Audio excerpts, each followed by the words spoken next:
Let's have a conversation, Doug. Great, Randy. Welcome to sunny Tempe, Arizona. I'm glad to be here. You better believe it. We're glad to have you here. So let's begin by talking about how you became interested in thinking about evolution in human behavior. You know, it started as an undergraduate when I took on the project of trying to explain something modest like why there is aging. And that led right through till after I finished my psychiatry residency. Very frustrated that I couldn't find a solid foundation for the work. And I didn't want to become a psychoanalyst or a behaviorist or a brain scientist. I really wanted to understand behavior. So I started hanging out at the museum with these people who studied animal behavior. Dick Alexander, Barb Smuts, Bobby Lowe, Richard Wrangham, that gang. And there was a seminal moment for me when I explained to them my theory of senescence. It was very simple. I thought that it was very important for some members of a species to die so that there was room for others to evolve more quickly for the good of the species. And Bobby Lowe, bless her heart, just laughed and laughed.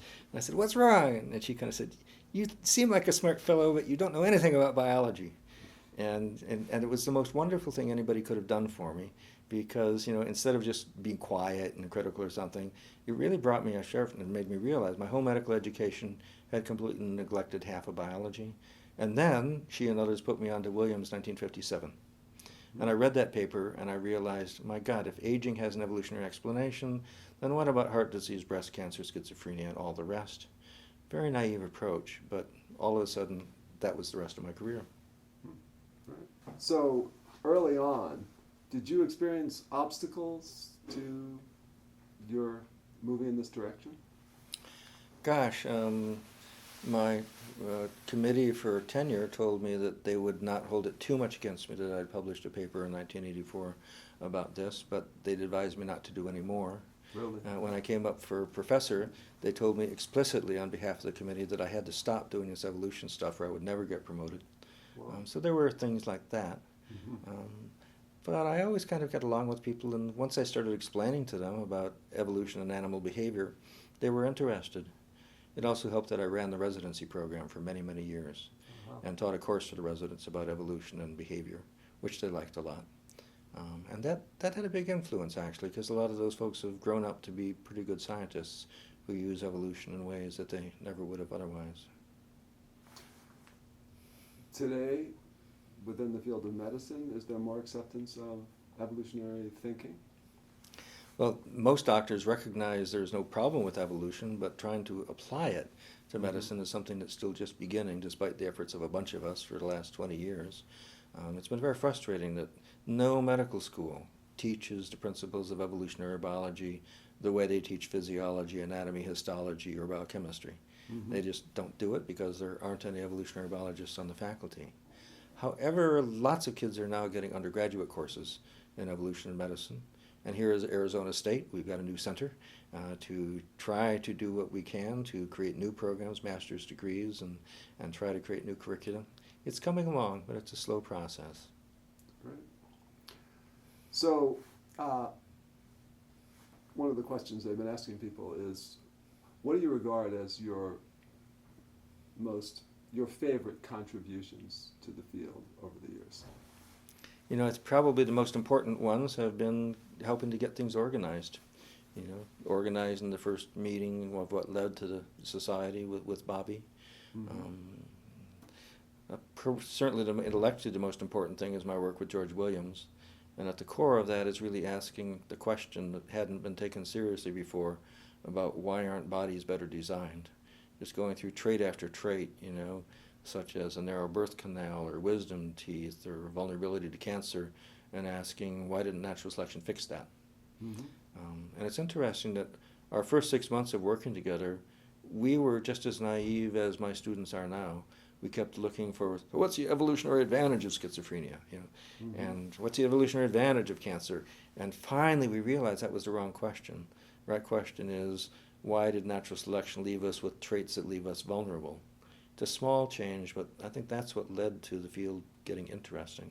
Of course, a lot of people had always tried to understand the body in evolutionary terms and disease in evolutionary terms. Go all the way back to the blind watchmaker and the like. And It's a long story, and it's continuing to develop now. Two that I like, and it may prime me to think of something else. You had a paper on drug addiction, Yeah. and from an evolutionary perspective. Can you talk a little bit about that? Yeah, my only science paper, and it's very simple. Instead of asking the question about why some people become drug abusers, which is the main focus of research, we asked why all humans have a vulnerability. And the answer is extremely simple. It is that drugs have not been a part of our environment in any pure form with fast routes of administration until recent times. And if you've got a motivation system that runs on biochemical mechanisms, then something that stimulates those mechanisms is going to cause addiction. But it's more complicated than that, because only some people become addicts. Other people can chip away even at heroin and not become addicts. And that's the question I'd like to answer now. What's different in an environment with no drugs between people who are vulnerable to alcoholism and addiction and those who aren't? And I think there are people working on that now from an evolutionary perspective. Another idea of yours that I think has a lot of, people mention you in connection to the idea of a smoke detector principle. Yeah, that was when George and I wrote the book, I wanted to write about defenses. And George wasn't too keen on that at first, but he gradually realized that this is what doctors deal with. Mm-hmm. The problems people bring into the clinic aren't diseases, they're cough, fever, nausea, pain, vomiting, and all the rest, which are useful responses. And there I was treating people with anxiety disorders and wondering, what am I doing? Am I interfering with something that nature had shaped that was very effective? And it took me about a year to figure out that the right approach to this was using what's called signal detection theory, and to look at the costs of a false alarm and the cost of not experiencing a response when you really need one. And when I did the calculations, for instance, if running away costs you 200 calories and not running away when there's a danger present would cost you 200,000 calories, then it's perfectly normal for the system to have not only false alarms, but 999 out of 1,000 false alarms. And I took that back to the clinic, where I was seeing all these people who had panic attacks for no good reason in a grocery store. And I was just vastly more understanding what's going on. Instead of thinking there's something deeply wrong with their brains or their personalities, I realized, gosh, this is a false alarm. It's kind of what you expect from these kinds of systems. And what was really satisfying is that helped my patients too. Instead of saying, oh, is it really a heart attack? They were able to say, oh, this is a false alarm in my emergency response. And for some of them, that's all they needed. Do you have any findings or papers that you feel were sort of orphaned, that went out there and you expected to have more impact but didn't? Some of them have been cited a lot, but the field stays the same. One of my favorites is about evolution and depression, and it asked the title was, is depression an adaptation? And I was so pleased they published it in the Best Psychiatry Journal as the first paper in the first issue of the New Millennium. I thought, wow. And people still cite it, and it still seems right to people, but it hasn't changed what people do in the clinic at all. They keep looking for brain mechanisms and all the rest instead of trying to understand what mood is for. So that's been a bit frustrating. The other thing go ahead. I was just asking you to talk a little bit more about that idea, what mood is for, and the application to depression. This is the one that has turned out, when I teach psychiatry residents, to be the most useful of all. I basically started from foraging theory and behavioral ecology and tried to ask myself, in what circumstances would it be that decreasing motivation would be useful? And came to the fairly simple solution that when you're spending more calories than you're getting, or otherwise, incurring more costs than benefits, it's best to stop what you're doing, in a very simple notion. And so I played around with that idea for quite a while, and finally I talked with other psychologists at Michigan who pointed me to papers that I hadn't found because I was a psychiatrist, not a psychologist. Eric Klinger in particular wrote a paper in the 70s about this, and he basically laid out the whole thing. Essentially what he said is that low mood is a useful state when you're trying to pursue goals and not making any progress. You should decrease your effort, you should pull back, you should try a different strategy, and if nothing works, you should disengage from the goal entirely. And if you can't disengage from the goal entirely, what's ordinary low mood just escalates and escalates and escalates into really severe depression. And there you have it in just a few sentences to explain a whole lot of what you see in the clinic. And my psychiatry residents tell me this is the most useful thing I teach them. So that by the time they're finished, they go out and they start talking with their patients.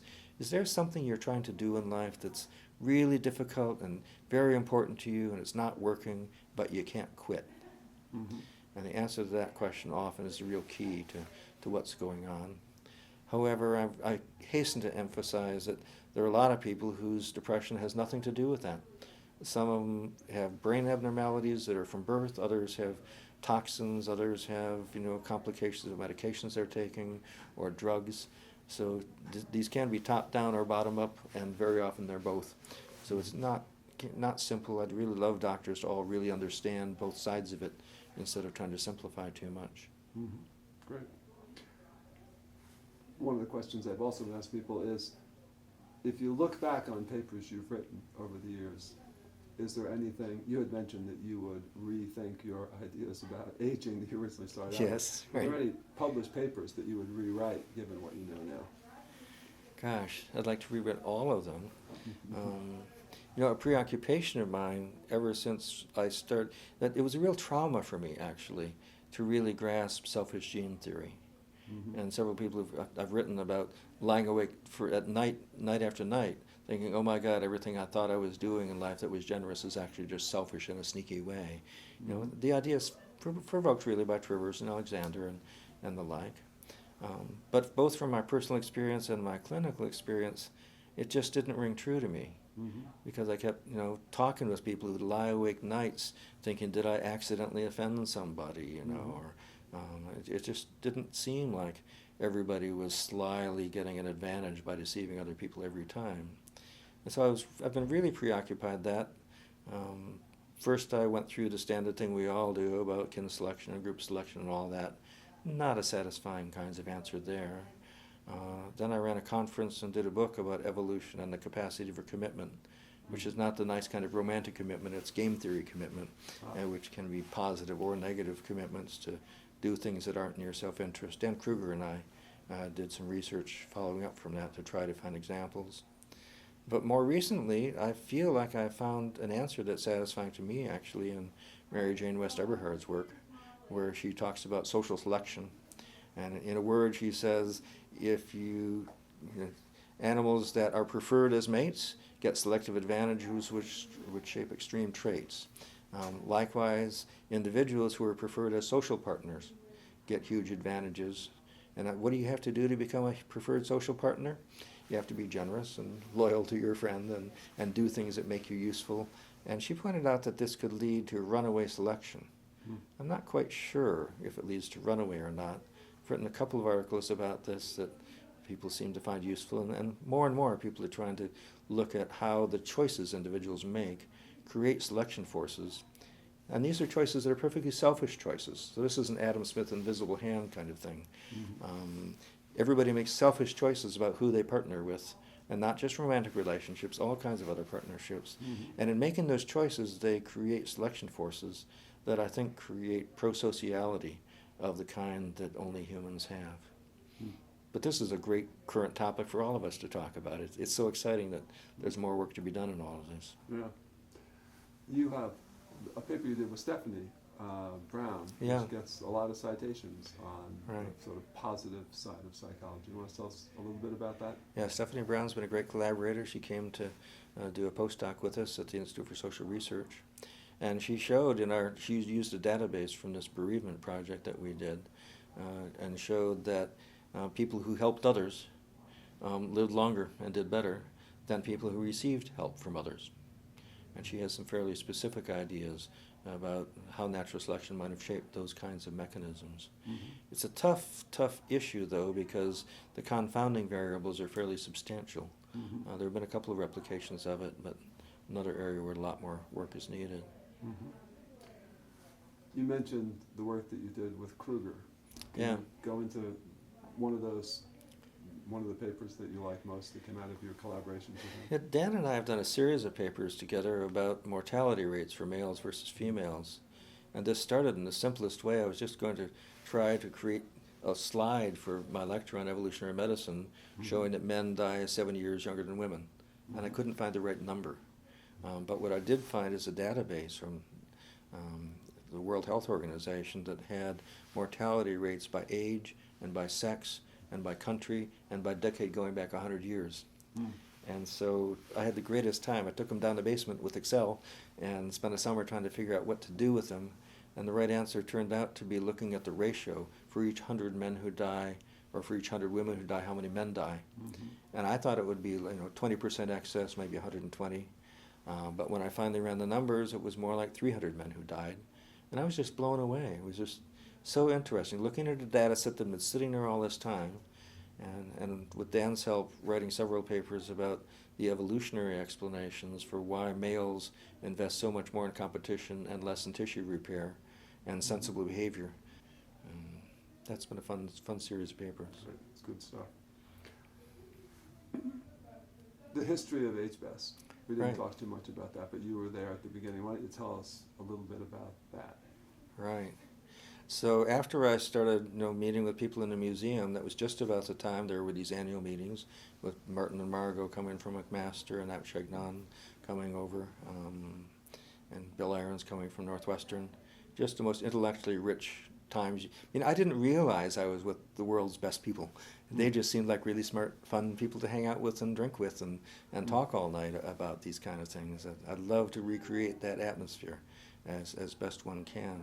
We slept at each other's houses, and it was really a great situation.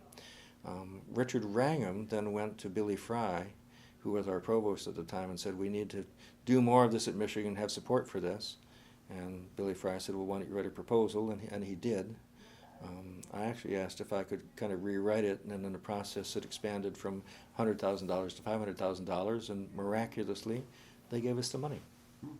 And that led to the Evolution in Human Behavior program in Michigan, where 7 of us spent the next 5 years talking together every week and having great postdocs like Monique Berhoff-Boulder. Paul Turk and Laura Betziger were deeply involved with that. And so we just had great conversations every week about one thing or another and organized conferences. But at the end of that time, we didn't have any funding from the federal government, and the university had a bunch of bigwigs called into a room to assess our program. They said it was all very interesting, but there was no money, and they decided to discontinue it. And at that point, I got together with Bobby Lowe, and we decided that this had to continue somehow. So we organized one last meeting with the remaining funds, and with the idea that maybe we could get people to form a society. And it worked. The key to it really was asking Bill Hamilton if he'd be the president. Mm-hmm. And he said, yes, if you'll be the second president and I don't have to do anything. And then Martin and Margot agreed to be on the board, and Barb Smutz's father, who was really into this stuff, and he'd been instrumental in writing the bylaws for the Animal Behavior Society. So he took on the job of writing the first bylaws for the society, and we presented those to the board, and we had a big meeting to figure out the name for the society at this meeting, and tried to get someone to organize the first official meeting. And Bill Ahrens and the Northwestern gang said, we'll do it, and then the society was off and running. Wow. Has anything surprised you since then about the development of the Human Behavior and Evolution Society? That it's grown so fast and endured so well has been wonderful, and there wasn't any really predicting that. It's really been a marvelous thing. Mm-hmm. Yeah. Right. Right. A few challenges along the way. Like? It almost didn't happen. For that very first meeting where we were trying to organize a society, we wanted to be completely egalitarian. Anybody who wants to talk can talk. Mm-hmm. And there on the program was Philippe Rushton's name. Mm-hmm. And several students came and said, if he's there, we're going to make sure that the meeting doesn't happen. And some other people said the same kind of thing. And it fell to me to call up Philippe and talk with him and say, listen, we're not going to disinvite you, but if you come, the meeting will be disrupted by potentially violent people who have vowed to make sure it's not possible, and the society will not form. And I think we talked on the phone for 2 solid hours that night, and he finally said, okay, well, if you guys can't guarantee my safety, I guess I won't come. Very awkward, awful stuff. Very tense times. Hmm. You know, there's an interesting history about how we got the journal going. Mike McGuire, who actually a psychiatrist from UCLA, had created this journal with Elsevier called Ethology and Sociobiology, clearly the leading journal of its kind. And when we formed the society, we realized we needed a journal, and we considered a journal that was called, there was one that was not at all about evolution of human behavior. It was called something like that. But we decided we needed to take it over, and it fell to me and the publications committee to figure out how to do that. And again, it was kind of tricky because, what we were doing with sociobiology, we liked the idea and we all admired Ed Wilson, but the word was so closely associated with him that it didn't, wouldn't work for getting submissions from people from the breadth of the field. And so the committee finally decided it should be changed to Evolution of Human Behavior, and that was done in conjunction with Martin Daly and Margaret Wilson agreeing to take on the chair and negotiating a new contract with Elsevier and that kind of thing. And it all worked. That journal, I think, has done more for the field than just about anything else. We can all have one central source. Human Nature has been useful also, Jane Lancaster's journal. But having a central way for us all to share information and critique each other's papers, I think has been really crucial for the field. Yeah. It's very interdisciplinary. Yeah. So the people in the different disciplines who make up the Human Behavior and Evolution Society, they go by, you're talking about names like sociobiologists, Yeah. and then there's behavioral ecologists and evolutionary psychologists. And what do you think of those distinctions? Do you think that they're meaningful, worth keeping? Anything that we should... When we first organized the society, we tried very intentionally to make sure it not only was massively interdisciplinary, but stayed that way. And we tried to write bylaws saying there had to be, as much diversity as possible. You had to have anthropologists and basic biologists and geneticists and computer scientists and doctors even. And that's something that is hard to maintain in a group, because groups kind of coalesce towards a center, which has turned out to be more evolutionary anthropology and evolutionary psychology. I think that was just an inevitable progression, probably. But all these big debates that happened back in the late 80s and early 90s about evolutionary anthropology or evolutionary psychology, I tried to understand them, but I never quite got into them the way a lot of people did. Interesting human groups do to make those kind of divisions. I don't think those are still there in the same way now. What do you think? Yeah, I was just interested in your perspective. It seems to me that some of the work that you described with Kruger, for example, it's what we would probably consider behavioral ecology. It's demography, really. Right, and then other work that you do is certainly evolutionary psychology, and then to me sociobiology encompasses it all. And I've never thought much of these debates about the names, and I agree with you about the name of the journal, that sociobiology did have a history. But then evolutionary psychology now, amongst some groups, people think, well, it's sort of like when you change the name of some disorder to try to lower the stigma. People catch up and realize what it is. And for me, I never loved it, although I do think that, and here we're interviewing you rather than me. That's fine. It strikes me that the different areas bring in different emphases. So the behavioral ecologists have some ways that they slice reality that we in psychology don't typically. Thinking about things like density, resource scarcity, and so forth that's the MO of the behavioral ecologists. And I like bringing it into psychology, but it doesn't make sense to me to then still continue to have a division between behavioral ecologists and evolutionary psychologists or sociobiologists, and in some sense we're all people that are interested in applying any ideas about evolution that might help us understand human behavior. Right. So do you think it is kind of getting more towards the center now and all one field with various perspectives? It feels that way to me, certainly within the evolutionary psych part of it, which I'm more familiar with. Yeah. At Michigan, I joined the psychology department about the time David Buss departed, and I never created an evolutionary psychology program there. Instead, we tried to integrate evolution into everything. And that had its advantages and disadvantages. It meant we were less of a center than when David was running things. But it also made it less threatening to people in some ways, because they didn't feel like it was a challenging kind of perspective. It was just another basic science you could use. Right. Yeah.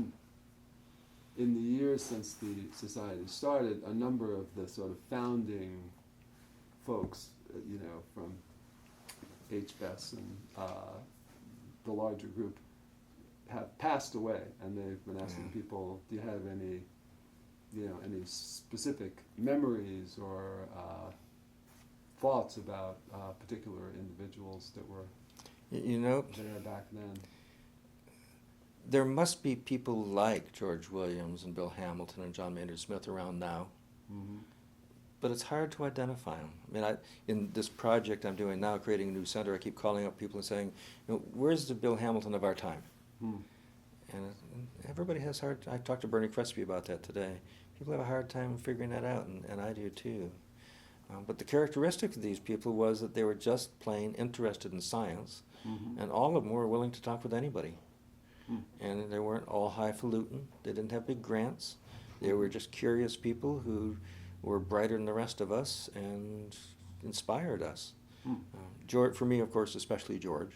I mean, he was essentially my mentor in biology, and we wrote every word of our book together 10 times. I'd do a chapter, he'd do the same chapter over again. I'd do it over again, he'd do it over again.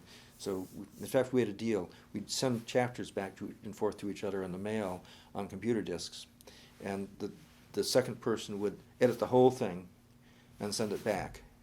And if you could remember the way you had it in the first place without looking, you could change it back. But otherwise you couldn't. But George was a deep and complicated man. He was horrified by the implications of evolution for human behavior. He even wrote something called Is Mother Nature a Wicked Witch, with the idea that anything shaped by natural selection has to be inherently evil, because only selfishness can survive and reproduce. And the irony, of course, is that he was one of the most generous and moral people you would ever want to meet. So I think this was a very personal thing for him, and it was the one area where we disagreed, but at great length. Dick Alexander is still with us, but not that active anymore. He was more of a wonderfully critical type who would just blast anything around him in a very useful way. And both John Maynard Smith and Bill Hamilton also just would talk with you about things, even though you didn't know what you were talking about at first. You learn from listening to them and talking with them. I bet there are people like that today that we're just not recognizing someplace. They probably haven't gotten tenure because they haven't gotten big grants. Yes, well,